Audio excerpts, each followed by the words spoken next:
감사합니다. 오늘은 특별하게 제가 같은 본문을 가지고 저 부분은 한국말로 그리고 뒷부분 좀 더 짧게 약간 변경을 해서 영어로 말씀을 전하도록 하겠습니다. So this is how it's going to proceed. I'm going to give a short message on the same text from in Korean, which I hope wouldn't be too long. So at least I have some advantage point over Pastor Lee, and I'm sure there won't be any complaint in that. And the English sermon will be a little bit shorter, but based on the same text. Since the Korean text has been read, we'll go with a prayer first. 함께 기도하시겠습니다. 하나님 감사합니다. 추수 감사주일을 맞이하여 우리 어린아이서부터 또 우리 어르신들까지 할머니 할아버지들까지 한자리에 모여 하나님 앞에 감사의 예배와 또 찬양으로 하나님께 영광 올려드리게 하심에 감사합니다. 이 시간 전해지는 말씀을 통하여 비록 부족한 종이 전하지만 하나님 각 개별 가정마다 하나님께서 각 개인에게 주시는 그 말씀을 붙들고 또 하나님 앞에 또 변화하는 삶을 우리가 살아갈 수 있도록 이 시간 성령님 온전히 만져 주시옵소서. 하나님께서 온전히 영광 받으시고 하나님께서 온전히 기쁨으로 받으시는 그런 귀한 예배가 되길 간절히 소망하옵나이다. 지금 이 시간 말씀을 전할 때 부족한 종이 전할 때 하나님 사람의 지혜가 아닌 하나님의 말씀만이 드러나게 하여 주시옵소서. 감사드리며 예수 그리스도 이름 받들어 기도하옵나이다. 아멘. 혹시 여러분 인생에 절실한 때가 있었습니까? 한번 잠깐 짧게 회상을 해보시길 바랍니다. 인생에 절실했던 때, 너무 이렇게 슬플 때는 기억하지 마시고 그때 정말 절실했었지. 어떤 분들에게 그게 대학이 될지 모르겠습니다. 고등학교 수험생활을 하면서 난 대학교에 꼭 가야 돼. 아니면 내가 사랑하는 그 여성을 붙잡기 위해서 굉장히 절실했던 때가 있었을 것입니다. 나는 무엇을 해서든지 저 여성과는 결혼해야 돼. 아니면 어떤 직장, 내가 원하는 직장, 공기업, 아니면은 자격증, 아니면 나는 언젠가는 그 직장을 가져야 된다라고 하는 그런 절절한 때가 있었을 것입니다. 저도 대학교 때 철이 덜 들었을 때입니다. 지금 아내랑 너무 결혼하고 싶은데 그때는 제 형도 결혼을 하는 상태고 또 부모님이 저한테 자꾸 너 직장을 구하고 결혼해야 되지 않겠냐라고 해서 이거 철이 없었을 때예요. 결혼 지금 하게 안 도와주면 나 지금 창문 밖으로 뛰어내리겠다라고 한 적도 있습니다. 참고로 뭐 실제로 그렇게 할 생각은 전혀 없었습니다. 저는 그렇게 극단적인 사람이 아닙니다. 영어로는 그렇게 말하죠. Desperate times call for desperate measures. 굉장히 이런 위기적인 순간에 굉장히 일반적이지 않은 수단을 이용해서 사람들은 어떤 목표를 쟁취하려고 그러고 거기서부터 이제 생존해서 나오려고 하는데 가끔 우리가 그렇게 착각할 때가 있는 것 같아요. 오늘 말씀을 통해서 하나님께서 말씀해 주신 것이 우리의 삶 가운데 위기와 어떤 그런 어려움 가운데서 하나님을 찾고 하나님 앞에 부르짖을 때 마치 이것이 나의 믿음이다, 이것이 나의 믿음의 척도다라고 착각할 때에 하나님께서 오늘 본문을 통해서 다시 한번 상기시켜 주시고 오늘 본문을 통해서 우리에게 다시 말씀해 주시는 것 같습니다. 그렇게 필요에 따라서 하나님께 구하고 하나님 앞에 열정적으로 나올 수 있는 것은 아무나 할 수 있다는 거죠. 여기 보시면 여기 작고 예쁜 새들이 있죠. 다 종류가 틀립니다. 근데 이렇게 어린 갓 태어난 새들도 여기는 눈도 뜨지 않았는데 입을 벌리고 막 이렇게 먹을 걸 달라고 할 수가 있습니다. 막 삐약삐약거리죠. 굉장히 큰 소리로 삐약삐약거리죠. 먹을 걸 달라고 하는데 이것은 그냥 생존 본능인 것이죠. 내가 무언가를 필요하면 내가 하나님께 가서 나에게 이걸 주십시오라고 하는 건 믿음이 꼭 뛰어나서가 아니고 이렇게 태어난 지 몇 분 되지도 않은 새들도 그 본능에 따라서 생존 욕구에 따라서 달라 주십시오라고 할 수 있다는 것입니다. 마치 이 믿음이 필요를 위한 믿음, 생존에 의한 생존을 위한 믿음이라고 이야기할 수가 있을 것 같습니다. 그런데 오늘 본문에서 나오는 이 열병의 문둥병자의 상황이 마치 그것과도 같습니다. 왜냐하면 그 상황이 정말로 절망적이고 정말로 다급하기 때문에 그렇습니다. 사실 이때는 누구나 예수님의 이름을 소리 높여 부를 수 있습니다. 열의 열이면은 이때는 누구나 기도할 수 있습니다. 오늘 본문은 여러분께서 모두가 잘 아시는 본문입니다. 이를 통해서 오늘 본문을 묵상할 때 추수감사주일을 맞이하며 과연 나의 믿음은 필요에 따라 구하는 믿음인지, 아니면 하나님을 아는 즐거움으로 인해서 축복이 배가 되는 믿음인지 돌이켜보는 시간이 되길 바랍니다. 먼저 문둥병자의 삶은 잘 아시겠지만 어떠했는가 함께 보길 원합니다. 11절에서 13절 굉장히 다급한 상황에 있는 것을 볼 수가 있습니다. 예수께서 예루살렘으로 가실 때에 사마리아와 갈릴리 사이로 지나가시다가 한 마을에 들어가시니 나병 환자 10명이 예수를 만나 멀리 서서 소리를 높여 이르되 예수 선생님이여 우리를 불쌍히 여기소서 하거늘. 사마리아와 갈릴리 사이인 경계라고 하면 뭐 한 이 정도, along the borders라고 하니까 예수님께서 아마 이렇게 예루살렘을 향해서 십자가에 그 짐을 짊어지시기 위해서 아마 이런 방향으로 내려가시지 않았나 싶습니다. 왜냐하면 그 지역, 그 타운 중심에는 살 수가 없기 때문에 이 경계선 쪽으로 다 쫓아나게 된 것입니다. 그리고 아시다시피 이 1세기 팔레스타인을 살아가는 사람으로서 이 문둥병만큼 무서운 병도 없었을 것입니다. 온몸이 썩어서 떨어져 나가는 것만 해도 이것이 엄청난 그런 정신적인 고통이었을 텐데, 제사장으로부터 내가 문둥병에 걸렸다라고 진단을 받게 되는 그 순간부터 사회로부터 격리되고 가정으로부터 격리되고, 그것뿐만 아니라 예배 처소에도 들어가지 못하는 이런 불치병이었을 뿐만 아니라 어떻게 보면 저주의 표시였다라고 말할 수가 있습니다. 인간으로서의 권리를 완전히 박탈당하는 질병일 뿐만 아니라 하나님으로부터까지 격리를 당하는 것이었기 때문입니다. 레위기 13장 45절 46절에서는 나병 환자에 대해서 이렇게 말씀합니다. 나병 환자는 옷을 찢고 머리를 풀며 윗입술을 가리고 외치기를 부정하다 부정하다 할 것이요 병이 있는 날 동안은 부정할 것이라, 늘 부정할 것이라. 그가 부정한즉 혼자 살되 진영 밖에서 살지니라. 즉 이들은 한 50야드에서 100야드 정도에만 사람이 오면 소리를 질러야 되는 것입니다. 부정하다 부정하다. 윗입술을 가리고 얼마나 외롭고 고단하고 원통한 삶이었겠습니까? 그런데 이들은 아마 예수님께서 그 길을 지나간다는 그 소식을 들었던 것 같습니다. 이들은 예수님께서 하신 일에 대해서 어느 정도 알고 있었고 예수님에 대한 믿음도 조금은 있었던 것으로 추정합니다. 왜냐하면 누가복음에서 사용한 이 선생님, master, 에피스타타라고 사용하는 이 헬라어는 예수님을 어느 정도 인정하고 예수님의 권위를 신뢰하는 예수님의 제자들이 그 믿음이 성장함에 따라서 사용했던 단어라는 것을 알 수가 있습니다. 그리고 실제로 그들이 그 신뢰, 그 믿음에 따라서 예수님의 지시를 따랐을 때 그들이 기적을 체험하는 것을 보게 됩니다. 14절에 보시고 이르시되 가서 제사장들에게 너희 몸을 보이라 하셨더니 그들이 가다가 깨끗함을 받은지라. 그들이 예수님을 만나자마자 바로 깨끗해진 것이 아니라 그들이 갖고 있었던 무엇이었던 간에, 그것이 신뢰든 믿음이든 존중이든 예수님께서 가라, 제사장에게 내가 나음 받았다는 걸 보여줘라 라고 말씀하신 것을 마치 나아만이 요단강에 가서 7번에 걸쳐서 몸을 씻었던 것처럼 그들이 순종했을 때 길에서 가는 도중에 깨끗하여졌다라고 말씀하고 있습니다. 그런데 예수님은 왜 그들에게 제사장에게 가라고 하였을까요? 레위기 14장을 보시면 시간 나실 때 한번 보시기 바랍니다. 거기 보면 길게 설명이 나옵니다. 문둥병에서 나은 사람은 제사장에게 가서 그 몸을 보이고 그 몸을 털을 밀고 그리고 7일 동안 성막 안으로 들어가지 못하고 7일 동안 성막 밖에 있다가 마지막에는 비둘기 2마리를 가지고 제사를 드리는 과정이 있습니다. 즉 한 7일에서 8일간의 이런 확인, 증명 과정을 거쳐서 다시금 사회로 복귀하고 다시금 성막으로 복귀하게 되는 것입니다. 즉 낫는다는 희망이 조금이라도 없으면 가지 않았을 것입니다. 그래서 가던 중에 몸이 나은 것을 그들을 발견하게 됩니다. 그런데 어떻게 되죠? 10명 중에 단 한 사람만 돌아와서 큰 소리로 하나님께 영광을 돌리며 감사하였습니다. 15절 16절 그 중에 한 사람이 자기가 나은 것을 보고 큰 소리로 하나님께 영광을 돌리며 돌아와 예수의 발 아래 엎드려 감사하니 그는 사마리아 사람이라. 이때 예수님께서 물어보시죠. 17절 18절 예수께서 대답하여 이르시되 10사람이 다 깨끗함을 받지 아니하였느냐? 그 9은 어디 있느냐?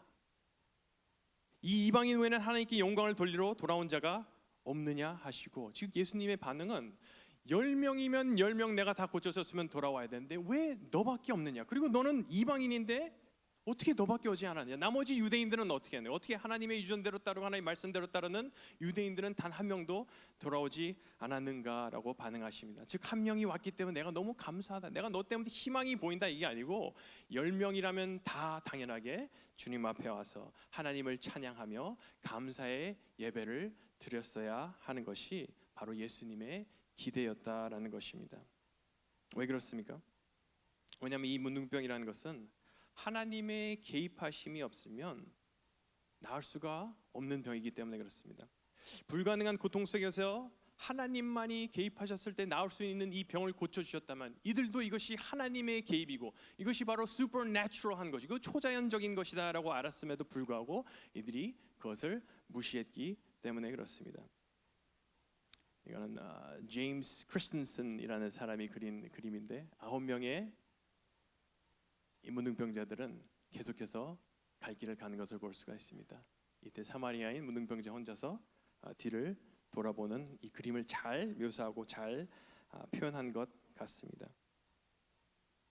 비록 레위기 말씀 13장 14장에 걸쳐서 각종 유출병과 피부병에 대해서 이것이 문둥병이다, 레프러시다라고 굉장히 간단하게 통칭하고 있지만 사실 이스라엘 역사상 문둥병은 하나님의 개입 없이는 나은 적이 없습니다. 다른 피부병은 딱지가 생기고 나올 수도 있겠지만 진짜 문둥병자들은 오직 하나님께서 초자연적으로 개입하셔야만 이것이 낫는 것입니다. 그렇다면 당연히 10명이 오는 것이 당연한 것이겠죠. 그런데 9명은 나타나지도 않고 있습니다. 그런데 이 한 사람은 어떻습니까? 그는 큰 소리로 예수님께 그 절체절명의 위기에서 예수님께 도와달라고 외쳤던 것처럼 동일하게 그가 큰 소리로 감사를 드렸다, 큰 소리로 하나님께 영광을 올렸다라고 이야기하고 있습니다. 그리고 예수님 앞에 발 앞에 엎드렸습니다. 즉 그는 그의 삶 가운데서 오신 예수님께 모든 것을 감사와 찬양으로 드릴 준비가 되어 있는 것입니다. 아마 10명 다 마음속으로는 감사했을 것입니다. 나머지 9명도 아마 다 굉장히 기뻤을 것입니다. 그런데 왜 9명은 돌아오지 않았습니까? 왜 감사하지 않았습니까? 왜냐하면 당장 급한 일부터 처리해야 됐기 때문에 그렇습니다. 인생이 있고 인생의 방향이 있고 인생의 주관자가 있을 때 그들은 인생에서 해야 될 일들이 그 앞에 있었기 때문에 그것을 먼저 선택했던 것입니다. 7일이나 8일에 걸쳐서 그 증빙 과정을 거쳐야 되고 또 가족들도 보고 싶었을 것이고 굉장히 절망적인 상황에서 나에게 더 이상 희망이 없다, 나는 이제 이렇게 살다가 죽을 수밖에 없다, 난 하나님으로부터까지 분리됐다라고 했던 그런 절망적인 위기에서 이제 다시금 희망을 찾게 됐을 때 그들은 그 인생을 주신 하나님께 감사하기보다는 그 인생의 목표물들에 도달하기 위해서 그곳으로 향한 것을 보게 됩니다. 이 9명의 문둥병자가 나중에라도 주님께 와서 찬양을 올렸다는 내용이었습니다. 잊혀져 간 것입니다. 어떤 중요한 일이 있고 문둥병이 나았다는 것을 증명을 하고 그 다음엔 또 다른 일이 있고 그 다음엔 또 다른 일이 있고, 오늘 본문 우리에게 강력하게 말씀하고 있습니다. 바로 하나님을 섬겨야 할 때는 지금이라는 것입니다. 10명의 문둥병자들은 필요할 때는 큰 소리로 주님께 도움을 요청하였습니다. 혹시 저와 여러분도 하나님의 도움이 필요할 때만 하나님을 구하지 않습니까? 그리고 인생을 줬느라 인생을 주신 하나님을 잊고 살지는 않습니까? 하나님께 예배드려야 할 때는 바로 지금입니다. 하나님께 큰 소리로 감사 찬양하며 우리의 삶을 올려드려야 할 때는 바로 여러분 인생에, 저의 인생에 지금이라는 순간입니다.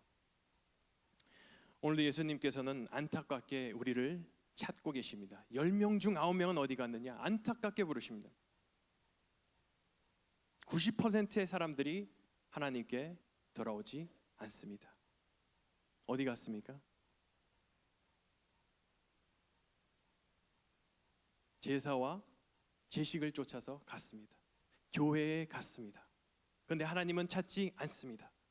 예수님께서 하라고 하신 명령은 따르지만 예수님은 쫓지 않습니다. 그런데 예수님께서 왜 이렇게 애타게 그 9명은 어디 갔냐? 예수님께서 책망하시기 위해서 그 9명은 어디 갔냐라고 하시는 것이 아닌 것 같다는 생각이 듭니다. 예수님이 애타게 찾는 이유는 바로 19절에 나와 있습니다. 그에게 이르시되 일어나 가라 내 믿음이 너를 구원하였느니라 하시더라. 영어로는 Then he said to him, Rise and go, your faith has made you well.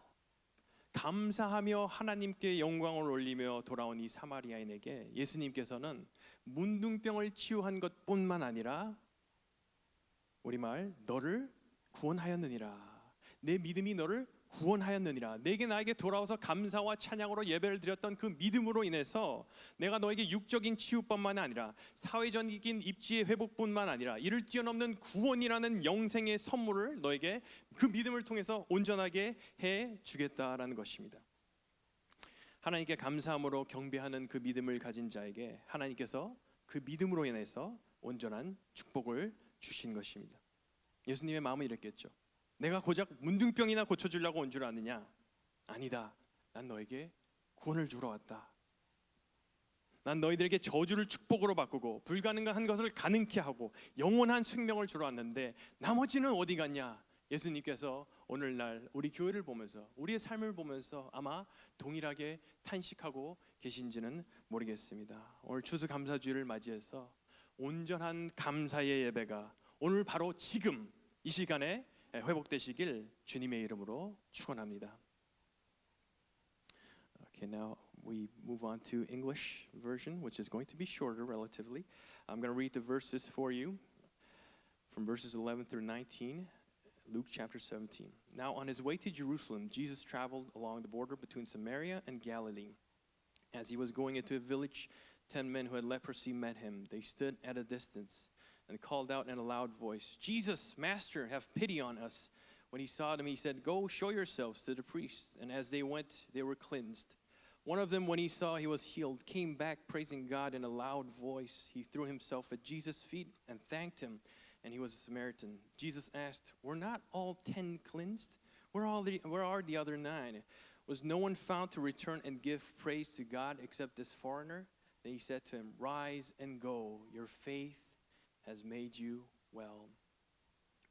Sometimes in life we encounter desperate situations, and sometimes we cry out to the Lord in praise and prayer with fervor, and we sometimes think we deceive ourselves that maybe this is my faith because I am in need and because I'm crying out to the Lord I must be a good Christian, only to go back into the cycle of not looking for God, not finding God, not praising Him when things are at peace. Whenever one problem comes into life and God solves it and resolves it, and then we forget God. And then only to call upon Him when there's another danger, when there's another trouble in life.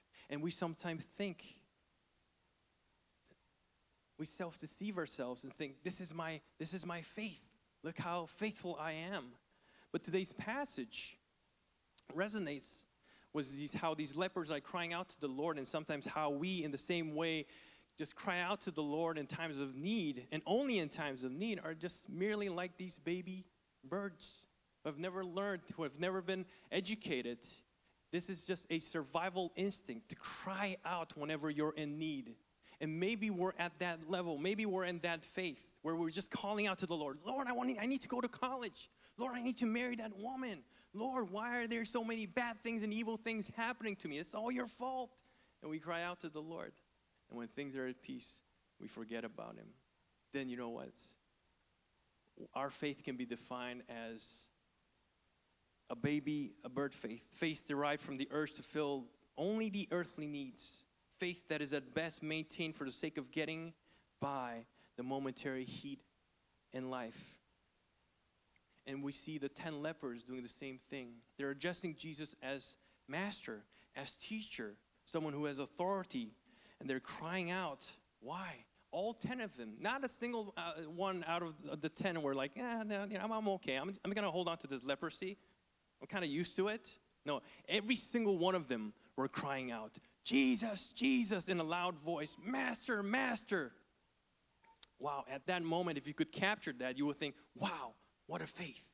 What a great faith to call upon the Lord in such passionate way. And sometimes we may think that way. But God wants us to reflect on our faith, our relationship with God. Is it merely in a survival mode when God wants to elevate it? God wants to have an enriching relationship with us. God wants to make us whole through the faith that we have as we go up to Him in praises and giving thanksgiving every moment of our life. Well, it was a desperate times for the 10 lepers. This is the same PowerPoint that we saw. So they were going along the borders of Samaria and Galilee, so possibly down that area, and this is where they encounter Jesus. They probably heard of Jesus. They probably heard of Jesus healing people, and they were shouting. They stood at a distance and called out in a loud voice, "Jesus, Master, have pity on us." And we all know by now what a devastating life it must have been for a leper living in the ancient Palestinian context.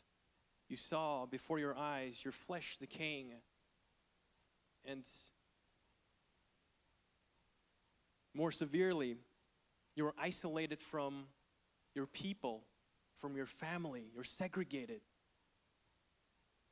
And most devastatingly, you couldn't even enter the temple. What that meant as a symbol was a curse, an eternal damnation that you couldn't even worship. There was no way to restore. There was no way to be reconciled with God because you couldn't go into the temple where you give your offerings, to cleanse your sins. So this is a desperate situation, an incurable disease, a symbol of damnation. And yet, we see that only one person manages to come back. Was the same level of passion, was a loud voice when all 10 of them were yelling and shouting, "Master Jesus, help us, help us." And only one managed to come back. In the same way was his loud voice bowed down before God. Why? Why is this? In verse 15 through 16, it says, "One of them, when he saw he was healed, came back, praising God in a loud voice. He threw himself at Jesus' feet and thanked him, and he was a Samaritan." This is a drawing from James Christensen. We see 9 of these lepers. They're pursuing the agendas of life, but they forget that the very giver of life is behind them. And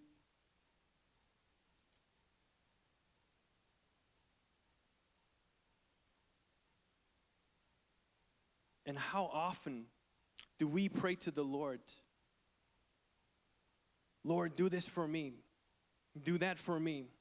And once the tense situation is relieved or the want is filled, we don't go back to Him anymore. We chase our life, but we forget the ultimate life giver. An inconsistent faith like that of a baby bird chirping merely for its needs. And in the text we're seeing that here was the other 9 lepers that were healed. As Jesus refers to them, we can almost sense the angst of Jesus as He responds to the Samaritan guy who only came back, whereas the others, they went for their life because it takes 7 days, it takes 8 days for them to be reconciled through through various steps, to be recovered, to be restored back into the society. And Jesus asks in verse 17, "Jesus, were not all 10 cleansed? Where are the other 9? Has no one returned to give praise to God except this foreigner?"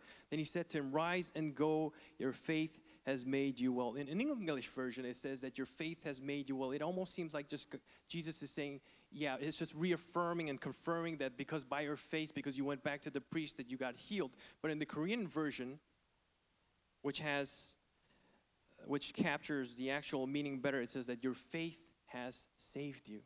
The only one person that came back, on top of the earthly healing and the restoration back to their community, he gets a gift of salvation, where God makes through his face his life complete, his faith complete. And this is why Jesus is crying out, not in a rebukative way, and not to rebuke those 9, but was angst, was pain. I came for you guys. I came here to teach you that I'm God, that this is a supernatural intervention which is only possible done by God to reverse the effects of leprosy to give you my gospel, to give you salvation. And where are the 9? And I think God will say the same thing to our church today. You heard the gospel. We pray to the Lord. We cry out to the Lord, all 10 of us, out of 10. But out of all 10, only 1 would come back and praise and giving thanks to the Lord. And God would say, where are the 90%? Where's the 90 out of 100 people? When I wanted to make you whole, when I wanted to complete your faith, when I wanted to enrich your life was this ongoing and building relationship.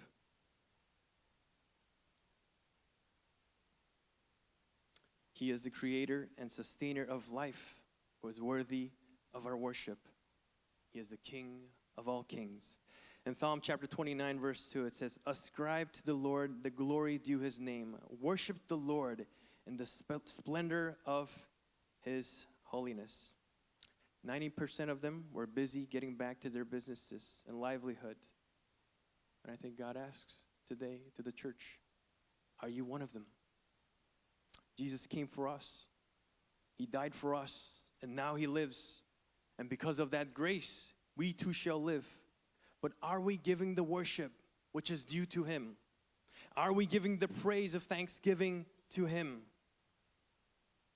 And as this message concludes here, let me ask you a very important question to ponder upon. Who is Jesus to you?